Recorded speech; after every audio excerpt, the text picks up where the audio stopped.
Hello students, welcome back to my channel. Today we are going to cover the chapter number 1, the story of village Palampur.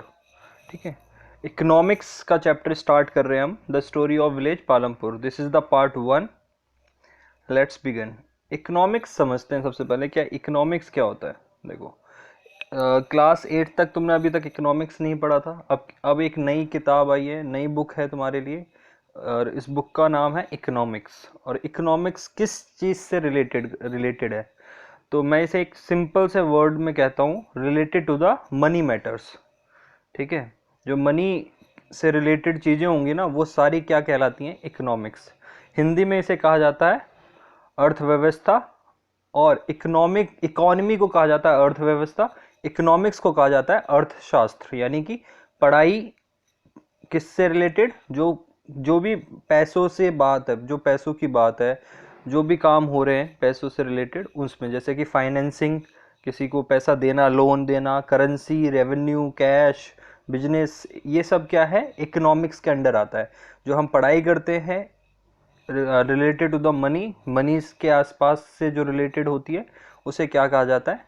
The study of the money related material is called economics. ठीक है, basic जो definition है economics की वो है, it is a branch of social science that deals with the production. किस किस चीज़ से डील करती है? Production, distribution, consumption of goods and services. ठीक है, गुड्स क्या होते हैं? वस्तु, यानी कि कोई भी, जैसे पेन है एक, तो पेन क्या होगा? गुड्स. ठीक है, और सर्विसेज क्या होती हैं? जैसे कि इलेक्ट्रिसिटी, ठीक है, वाटर की सप्लाई जो होती है, वो सर्विसेज होती हैं. तो गुड्स एंड सर्विसेज के कंजम्पशन, डिस्ट्रीब्यूशन और प्रोडक्शन में से रिलेटेड जो होती है, ये होती है इकोनॉमिक्स. ठीक है, आई होप कि तुम्हें इकोनॉमिक्स की बेसिक चीज़ें समझ में आई होंगी. इकोनॉमिक्स डील करती है production, distribution and consumption of goods and services में. ठीक है, तो हम इस बुक में भी इसी से रिलेटेड चीज़ें पढ़ेंगे कि कैसे मैनेजमेंट करना होता है, कौन सी कैपिटल को क्या कहा जाता है, तो वो सारी चीज़ें हम समझते चलेंगे. ठीक है, हम स्टार्ट कर रहे हैं chapter number 1, the story of village Palampur. ठीक है, ये स्टोरी क्यों दी गई है किताब में? इकोनॉमिक्स की किताब में ये वाली स्टोरी क्यों दी हुई है? तो इसका क्या मेन एम है इस स्टोरी को देने का, वो समझते हैं. The purpose of the story is to introduce some basic concept relating to the production. ये स्टोरी का मेन पर्पस है प्रोडक्शन के बारे में तुम्हें इंफॉर्मेशन देना. ठीक है, the purpose of the story is to introduce some basic concepts relating to the production. तो तुम्हें इसमें, इस स्टोरी से तुम्हें पता चलेगा प्रोडक्शन के बारे में. तो प्रोडक्शन होता क्या है?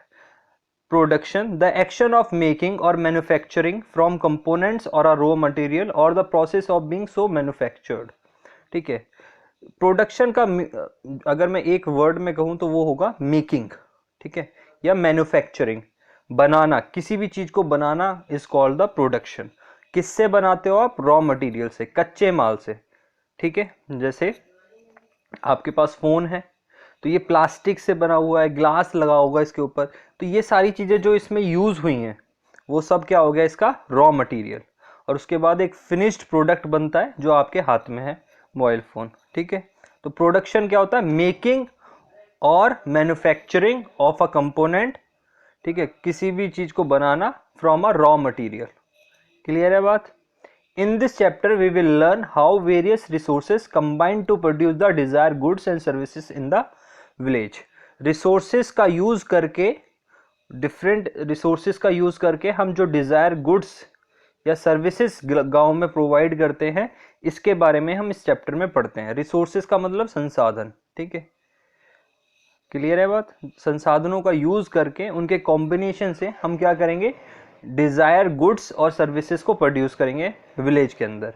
वो हम समझेंगे. गुड्स मैंने अभी बताया था क्या होता है, वस्तु, और सर्विसेज क्या होती है? जो हम सर्विस ले रहे हैं. जैसे आप ट्रेन में जा रहे हो, तो ट्रेन की आप सर्विस ले रहे हो, ट्रेन को घर नहीं लेके जा रहे, ट्रेन की सर्विस ली आपने, इलेक्ट्रिसिटी की सर्विस ली आपने.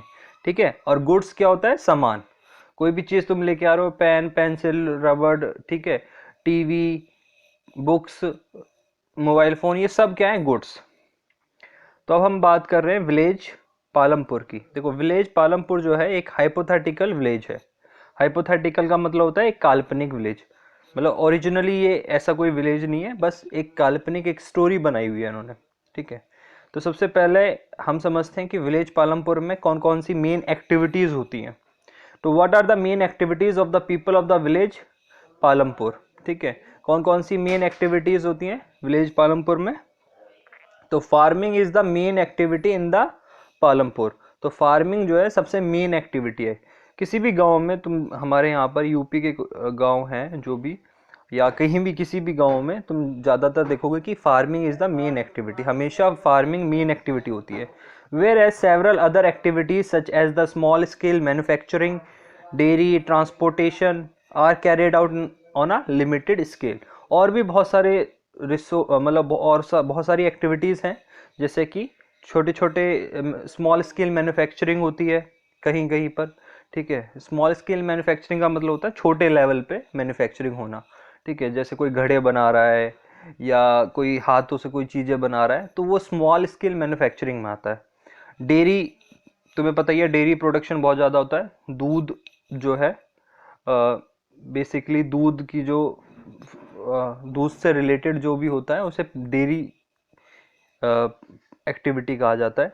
उसके बाद ट्रांसपोर्टेशन में एक सामान को दूसरे जगह ले जाना इज कॉल्ड द ट्रांसपोर्टेशन। तो गांव में भी ये सब होता है।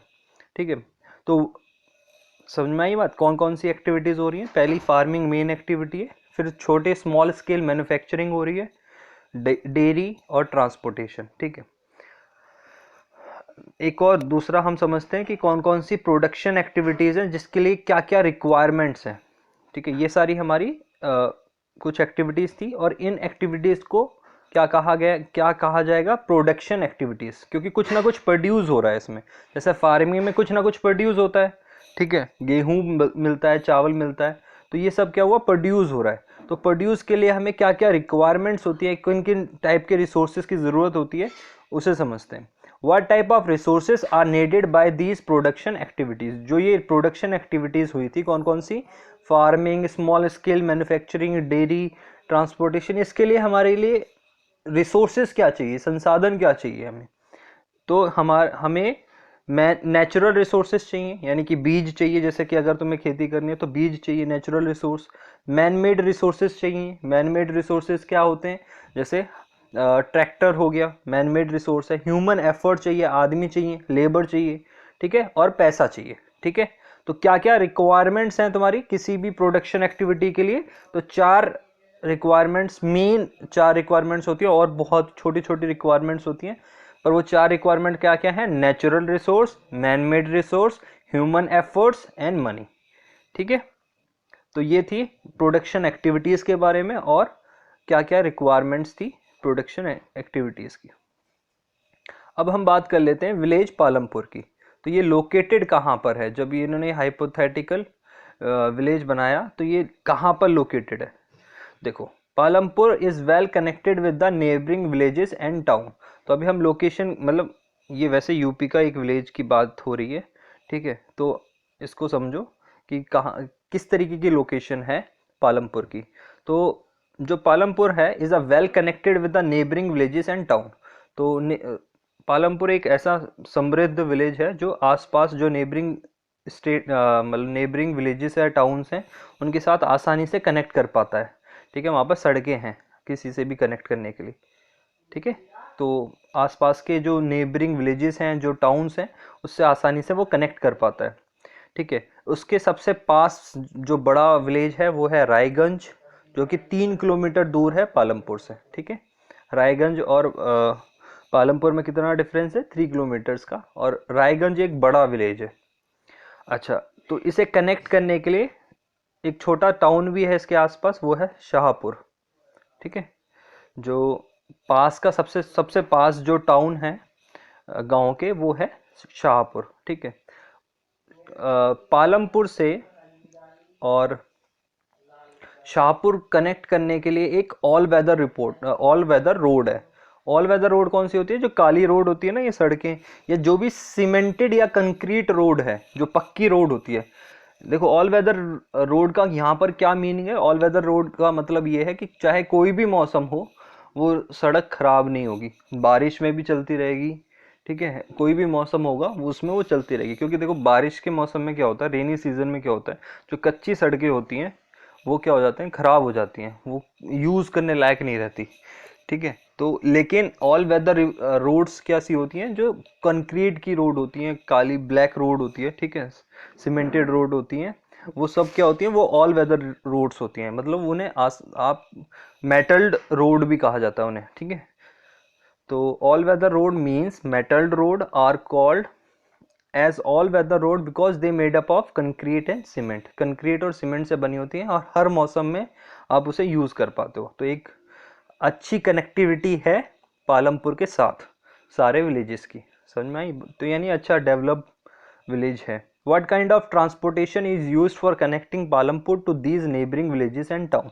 तो किस तरीके के ट्रांसपोर्टेशन का यूज किया जाता है, what mode of transportation is used for connecting the Palampur to these village neighboring villages। तो बुलक कार्ट, यानी ये देखो ये बुलक कार्ट है, ठीक है, तांगा, वुडन कार्ट्स, जीप, ट्रैक्टर या ट्रक्स, इनका यूज किया जाता है एक गांव से दूसरे गांव जाने के लिए, ठीक है। Bullock carts, tongas, wooden carts, jeeps, tractors और trucks. Structure of the village Palampur, अभी हम बात करेंगे कि स्ट्रक्चर किस तरीके का है, मतलब कितने लोग रहते हैं, क्या है उसका स्ट्रक्चर, किस तरीके के लोग रहते हैं, तो उसके बारे में समझते हैं। How many families live in the Palampur, तो कितनी फैमिलीज रहती हैं, about 450 families were living in the is living in Palampur. About 450 families belonging to the several different castes live in the Palampur. तो डिफरेंट कास्ट के लोग रहते हैं यहाँ पर, जिसमें 80 अपर कास्ट के लोग हैं। The 80 upper caste families own the majority of land in the village. तो 80 अपर कास्ट के लोग हैं जो कि ज़्यादातर जमीन, गांव में ज़्यादातर जमीन इन्हीं के पास है, ठीक है। मेजॉरिटी ऑफ लैंड किसके पास है, 80 अपर कास्ट फैमिलीज के पास। Their houses some of them quite large, उनके हाउसेज जो हैं काफ़ी बड़े हैं, जो अपर कास्ट के लोग हैं उनके काफ़ी बड़े बड़े घर हैं। और are made up of brick with cement plastering, तो जैसे हमारे घर बने होते हैं ब्रिक्स के और सीमेंट के, तो उस तरीके के घर बने हुए हैं। और बाकी जो फैमिलीज हैं वो कैसी हैं, या तो एससीज हैं या एसटीज, ऐसे कुछ लोग हैं। द एससीज यानी कि Dalits comprising 1/3 of the population. तो 1/3 का मतलब यहाँ पर हो गया, इसे 3 से डिवाइड कर दो तो 150 लोग कौन है, दलित। 150 फैमिलीज कैसी हैं, दलित फैमिली हैं। And live in one corner of the village and in much smaller houses some of which are of mud and straw, ठीक है। तो कुछ मड के हाउस हैं या फिर कुछ घास, वो देखे होंगे ना तुमने कच्चे घर, उस तरीके के घर हैं, ठीक है। मैं तुम्हें यहाँ तो ये देखो, ये ऐसे ही वाले घर होते हैं ना, ये स्ट्रॉ के घर हैं इस तरीके के, ठीक है। तो मिट्टी के घर हैं या किसी के उस तरीके के हट हैं। तो जो दलित लोग हैं उनके घर छोटे हैं और मड के या स्ट्रॉ के बने हुए हैं। तो कनेक्टिविटी के बारे में समझते हैं कि वहाँ पर बिजली की कनेक्टिविटी कैसी है। How did the spread of electricity helps farmer in the Palampur. देखो विलेज में कनेक्टिविटी बहुत अच्छी है, इलेक्ट्रिक कनेक्शंस हैं सब जगह। तो एक क्वेश्चन बनाया गया, how did the spread of electricity, जो इलेक्ट्रिसिटी है उसकी वजह से जो फार्मर्स हैं पालमपुर के, उसको किस तरीके से हेल्प मिली हुई है। Electricity has transformed the system of irrigation. जो इलेक्ट्रिसिटी जब से आई है विलेज पालमपुर में, जब से उसने सिस्टम ऑफ इरिगेशन, सिंचाई का जो कार्य है उसको बहुत ही ज़्यादा ट्रांसफॉर्म, उसको पूरा तरीके से बदल के रख दिया है। देखो यहाँ पर ये हो रही है सिंचाई, यानी कि पानी लगाना क्या कहलाता है, इरिगेशन, ठीक है, याद रखना। खेतों में पानी लगाना क्या कहलाता है, irrigation. The spread of electricity helped farmers to install and use tubewells for irrigation purposes. जब से इलेक्ट्रिसिटी आई है पालमपुर में, क्या हुआ है, ट्यूबवेल्स लगवा लिए हैं। Helps farmer to install the use of tubewells, ये होती है ट्यूबवेल, ठीक है। तो ट्यूबवेल्स की वजह लगा दी गई हैं हर जगह खेतों में इरिगेशन पर्पसेस के लिए। Electricity is also use to run small businesses. Electricity की वजह से छोटे छोटे बिजनेसेस भी चलते हैं, जैसे कि शुगर कैन क्रशिंग मशीन होती है, वो बिजली से चलती है। तो उसकी वजह से गन जो गुड़ है उसकी भी बहुत ज़्यादा मैन्युफैक्चरिंग होती है। Due to the electricity. ठीक है, तो हेल्प क्या कैसे कैसे की है इलेक्ट्रिसिटी ने, इरिगेशन सिस्टम को पूरी तरीके से ट्रांसफॉर्म कर दिया है। ठीक है, ट्यूबवेल्स आ गई हैं और उसकी वजह से इरिगेशन सिस्टम आसान हो गया है और स्मॉल बिजनेसेस में ये बहुत हेल्प करता है। ठीक है, Palampur has 2 primary schools and 1 high school. तो और क्या है सिस्टम यहाँ का, पालमपुर पे 2 प्राइमरी स्कूल्स हैं, प्राइमरी स्कूल होते हैं जो 1 से 5th तक होते हैं, और हाई स्कूल होता है 10th क्लास तक। ठीक है, और इंटर स्कूल होते हैं 12th तक। तो एक वहाँ पर 2 प्राइमरी स्कूल हैं और एक हाई स्कूल है, यानी एक 5th क्लास तक, 2 5th क्लास तक स्कूल हैं और एक 10th क्लास तक स्कूल है। There is a primary health centre. Primary health centre का मतलब होता है एक छोटा सा मेडिकल सिस्टम, गवर्नमेंट का मेडिकल सिस्टम होता है, ज़्यादा बड़ा नहीं होता, छोटा सा होता है। वहाँ पर क्या होता है, सुबह 7 बजे से लेकर 2 बजे तक डॉक्टर बैठते हैं और वो जो गवर्नमेंट फ्री में दवाई देते हैं लोगों को गांव के, उसे कहा जाता है primary health centre, run by the government, and 1 private dispensary where the sick are treated. ठीक है, और एक प्राइवेट डिस्पेंसरी भी है, यानी एक क्लिनिक है छोटा सा, वहाँ पर प्राइवेट है वो भी है वहाँ पर। तो एक गांव अच्छा खासा, देखो डेवलप्ड गांव समझ लो तुम इसे, इस तरीके से। तो इससे हमें क्या पता चलता है पालमपुर के बारे में, the description above shows that the Palampur has fairly well developed system of roads। तो यहाँ पर हमें ये बात पता चल रही है कि एक fairly well developed system है रोड्स का, ट्रांसपोर्ट का, इलेक्ट्रिसिटी का, इरिगेशन का, स्कूल्स का और हेल्थ सेंटर्स का, यानी सब कुछ यहाँ पर अवेलेबल है। तो एक अच्छा स्टैंडर्ड का गांव है। ठीक है, तो इसे कहेंगे हम फेयरली वेल डेवलप्ड सिस्टम। ठीक है, fairly well developed village.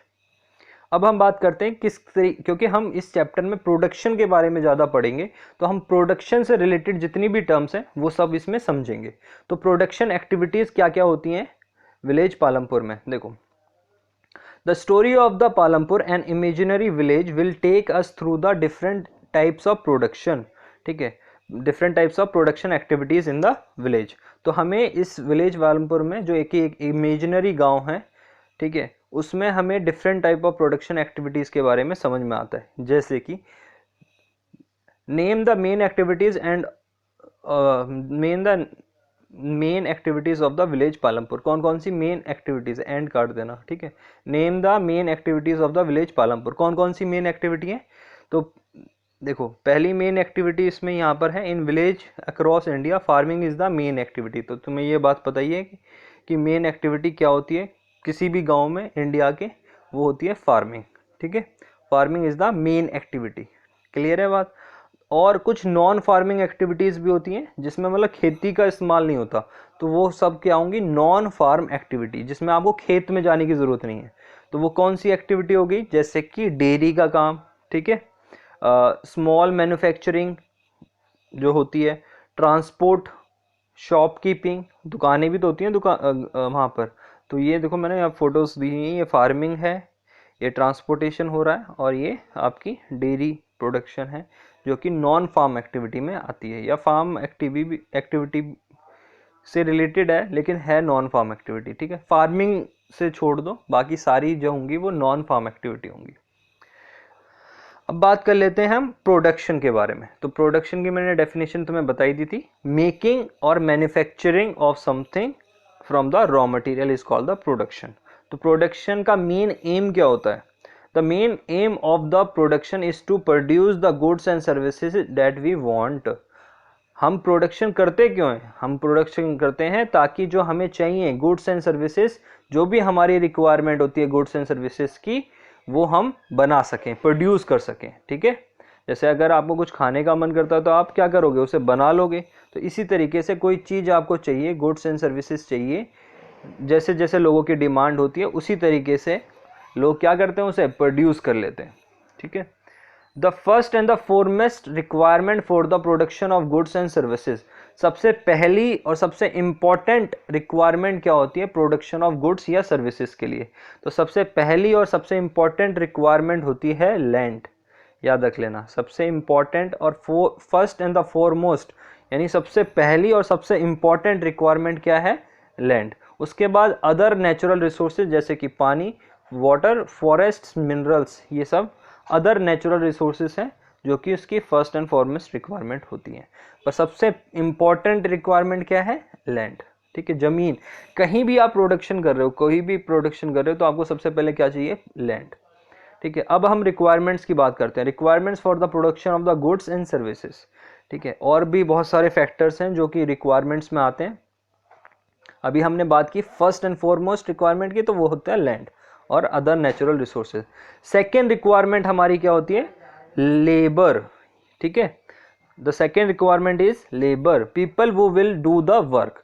Labour क्या है? जो लोग काम करेंगे। So some production activities require highly educated workers to perform the necessary task. किसी किसी प्रोडक्शन एक्टिविटीज में हाईली एजुकेटेड वर्कर्स की रिक्वायरमेंट होती है। ठीक है, जैसे इंजीनियरिंग के कुछ डिपार्टमेंट्स होते हैं, तो बहुत सारी, जैसे गाड़ी बनाना है, मोबाइल फोन्स बनाना है, यहाँ पर क्या चाहिए? हाईली एजुकेटेड वर्कर्स चाहिए। ठीक है, कुछ एक्टिविटीज होती हैं, other activities require workers which can do manual work. कुछ ऐसी रिक्वायरमेंट्स होती हैं जिसमें मैनुअल वर्क होता है, हाथों से काम किया जाता है, मशीनें चलाना, ठीक है, घर बनाना। Each worker is providing the labour necessary for production. तो इस हर एक किसी भी प्रोडक्शन एक्टिविटी में, चाहे वो हाईली एजुकेटेड वर्कर्स मांग रही हो या नॉर्मल स्किल्ड वर्कर्स मांग रही हो या अनस्किल्ड वर्कर्स मांग भी रही हो, तो वहां पर हमें क्या चाहिए? हमें एक इंपॉर्टेंट रिक्वायरमेंट है लेबर की। तो सेकेंड रिक्वायरमेंट हमारी क्या हुई? लेबर। थर्ड रिक्वायरमेंट है हमारी फिजिकल कैपिटल। ठीक है, फिजिकल कैपिटल को अभी हम और डिटेल में समझेंगे। ये हमें चाहिए होती है प्रोडक्शन के अलग अलग स्टेजेस पे, बहुत ज़रूरी होता है फिजिकल कैपिटल की। फिजिकल कैपिटल क्या होता है? बेसिकली फिजिकल मतलब जो कि आप टच करके देख सको। ठीक है, जैसे बिल्डिंग हो गई, मशीन्स हो गई, इक्विपमेंट्स हो गई, ये सब क्या होगा? Physical capital. ठीक है, जो आपको किसी भी प्रोडक्शन के लिए, प्रोडक्शन ऑफ गुड्स और सर्विसेज के लिए रिक्वायर्ड होता है। फोर्थ रिक्वायरमेंट होती है you will need knowledge and enterprise. ठीक है, तुम्हें क्या चाहिए? नॉलेज चाहिए और एक तरीके की कंपनी होनी चाहिए जो कि तुम्हारी ये सारी चीज़ों को हैंडल कर सके। ठीक है, enterprise to be able to put together land, labour and physical capital. जो चौथी रिक्वायर है वो है हमारी ह्यूमन कैपिटल की, ह्यूमन कैपिटल। ठीक है, वो जो कि ये तीनों जो हैं हमारी रिक्वायरमेंट, फर्स्ट थ्री रिक्वायरमेंट्स है ना, इन सबको जोड़ सके, इन सबको यूज कर सके, वो होती है हमारी फोर्थ रिक्वायरमेंट, वो होती है ह्यूमन कैपिटल की। ठीक है, ह्यूमन कैपिटल की रिक्वायरमेंट कैसे समझ में आएगी तुम्हें? जैसे अगर तुम्हें कोई आउटपुट निकालना है, ठीक है, या किसी भी सामान को मार्केट के अंदर बेचना है, तो उसके लिए क्या चाहिए तुम्हें? ह्यूमन कैपिटल, यानी एक मार्केटिंग एजेंट होना चाहिए जो कि तुम्हारे कोई भी सामान को बाहर मार्केट में बेच सके। ठीक है, तो ये हो गए हमारे four major requirements of production of goods and services. ठीक है, कोई भी चीज़ प्रोड्यूस कर रहे हो या सर्विसेज को प्रोड्यूस कर रहे हो, तो उसके लिए आपको चार रिक्वायरमेंट्स ज़रूरी हैं: land, labour, physical capital and human capital.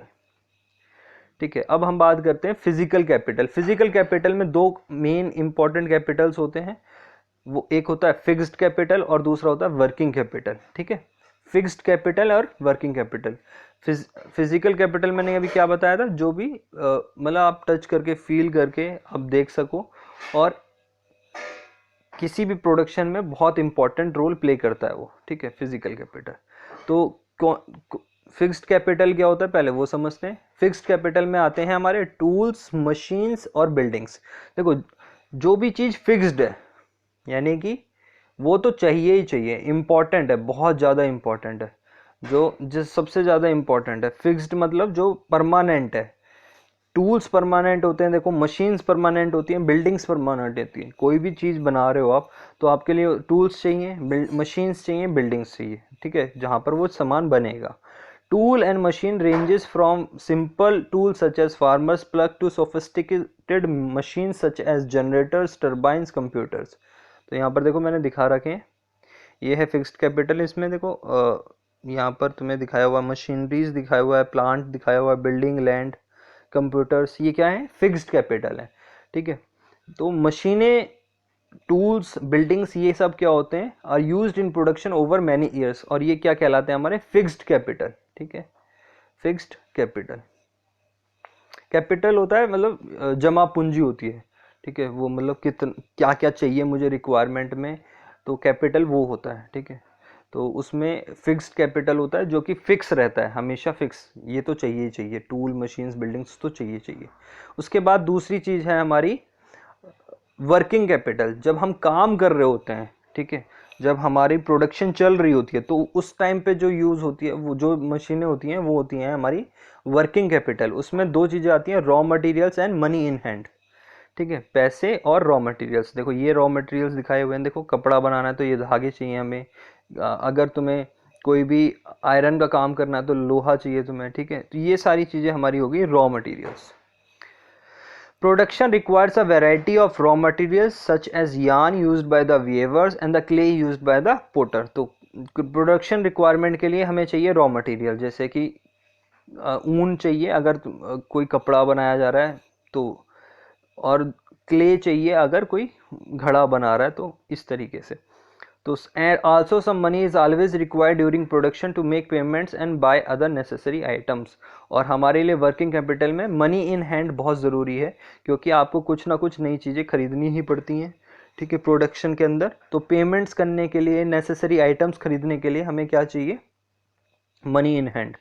तो raw materials and money in hand are the working capital. तो अगर मैं वर्किंग कैपिटल और उसमें डिफाइन करूं तो उसमें क्या था, tool machines and buildings are the fixed capitals, raw material and money in hand are the working Capitals.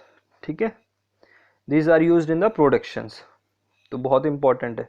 तो 4 मेन फैक्टर्स ऑफ प्रोडक्शन कौन कौन है, कौन कौन से हो गए हमारे, land, labour, physical capital and human capital. ये मैंने लास्ट में तुम्हें बता ही दिया था। ठीक है, तो फिर 4 मेन फैक्टर्स ऑफ प्रोडक्शन।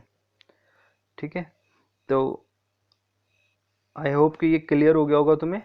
तो आज का हमारा टॉपिक यहाँ पर ही ख़त्म होता है। Like, share and subscribe. Thank you.